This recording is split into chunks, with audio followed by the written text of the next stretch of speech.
কোরআন বুকে নিয়ে মহাকাশে যাওয়া প্রথম মুসলিম মহাকাশচারী আব্দুল আহাদ আল নেই। ইন্না লিল্লাহি ওয়া ইন্না ইলাইহি রাজিউন। কাল শুরু হচ্ছে এইচএসসি পরীক্ষা। পরীক্ষার আগেই বড় চমক আনলেন শিক্ষামন্ত্রী এহসানুল হক মিলন।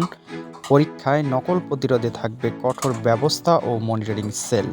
এদিকে প্রথমবারের মতো পুলিশের বডি ওন ক্যামেরায় নজরদারি। খামেনির জানাজায় অংশ নিতে ইরানের পথে স্পিকার হাফিজউদ্দিন। এদিকে ইরানের রাজধানী তেহরানের উদ্দেশ্যে ঢাকা ছেড়েছেন। খবর সংগ্রহে ইরানে ৬০০-রও বেশি বিদেশি সাংবাদিক নিয়োজিত হয়েছেন। এদিকে ইতিহাসের সবচেয়ে বড় জানাজা অনুষ্ঠিত হবে ইরানে।